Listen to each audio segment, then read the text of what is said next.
So at this point, we are very familiar on how to navigate this commercial uh, home for sales website. So I receive a lead of 808 Oliver Ellsworth as I type comes up. But I want to know more than just what the commercial sites tell me about this property. I want to know from primary sources like government websites. For that, it would be the county website, but I only know the city, right? Orange Park, Florida. So I asked Google county for Orange Park, Florida. Google told me it's Clay County. So now I go to Clay County tax collector. As you can see, it's something I regularly search, so it comes up on my screen.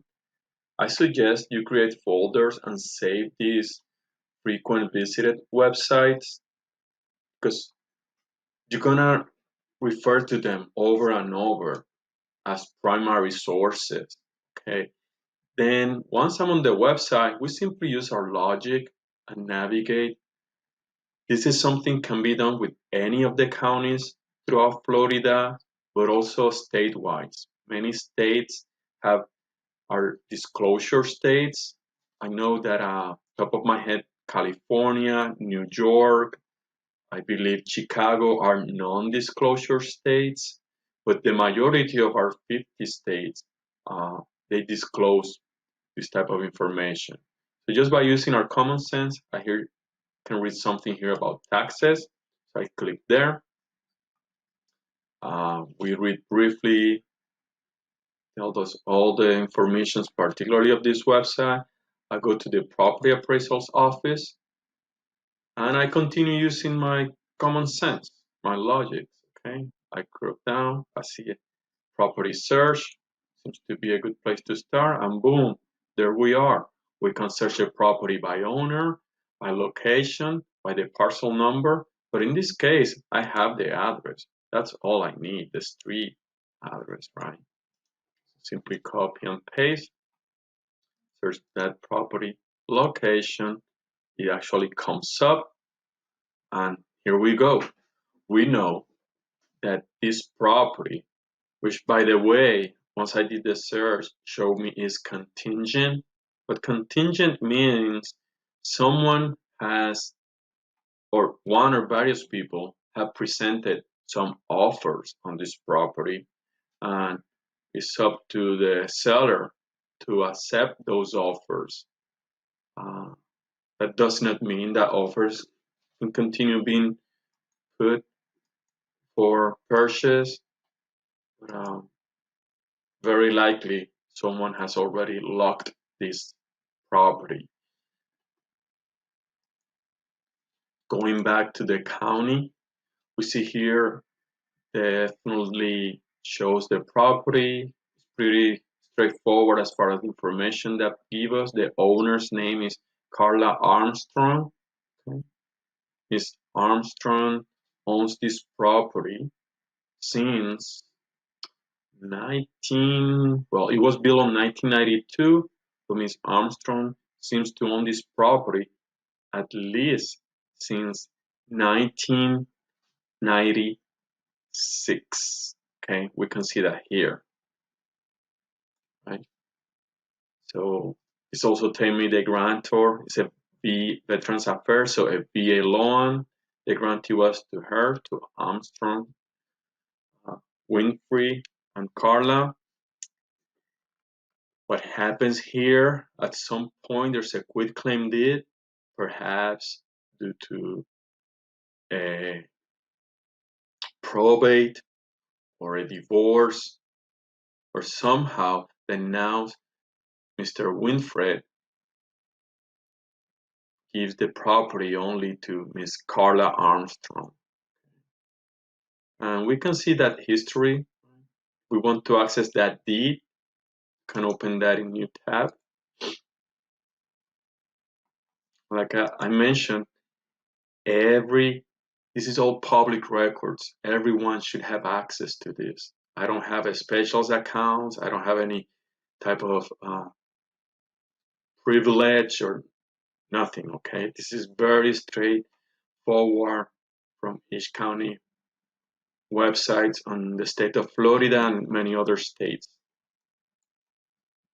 Edit page.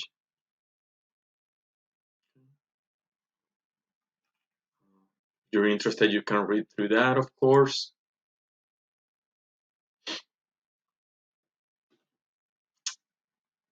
Another important link within here is the taxes. Take us to the tax collector website. Another helpful property record card, sketches of the property. This could be helpful, the sketches of the property, to determine perhaps repair cost, because it gives me the lineal feet of each of these bulkheads. Oh, I'm sorry, walls. Bulkhead is a Navy term. Apologize.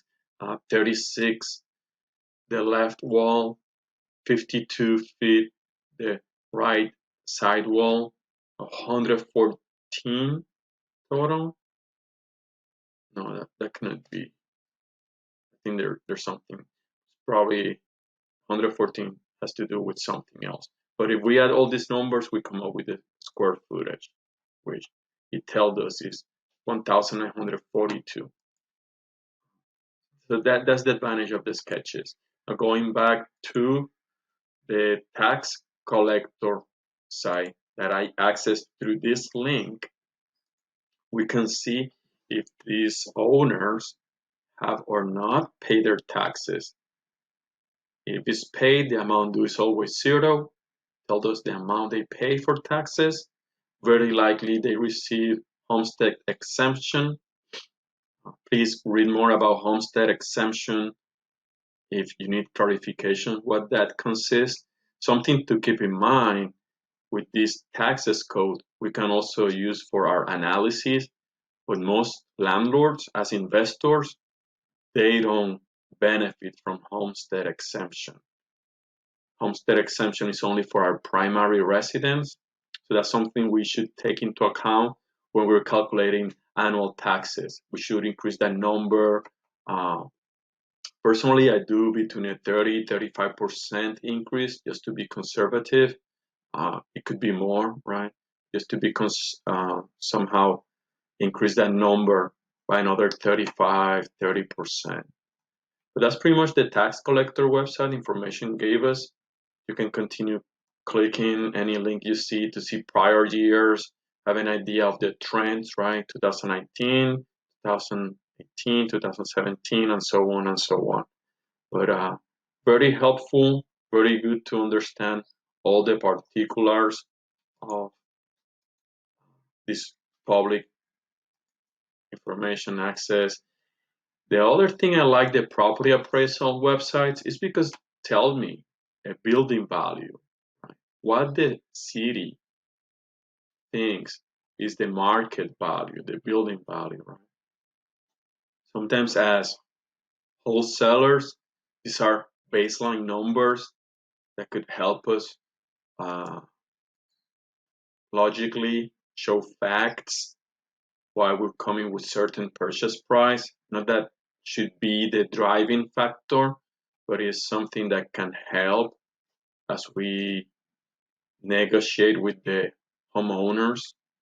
And also depends on the structural and conditions, right? Overall conditions of the property. But pretty much this shows what I wanted to introduce you as part of the county websites as primary sources, property appraisers, and the tax collector for Clay County, Florida, on one of the properties that we're already familiar how to gather the data through realtor.com in this case. Thank you.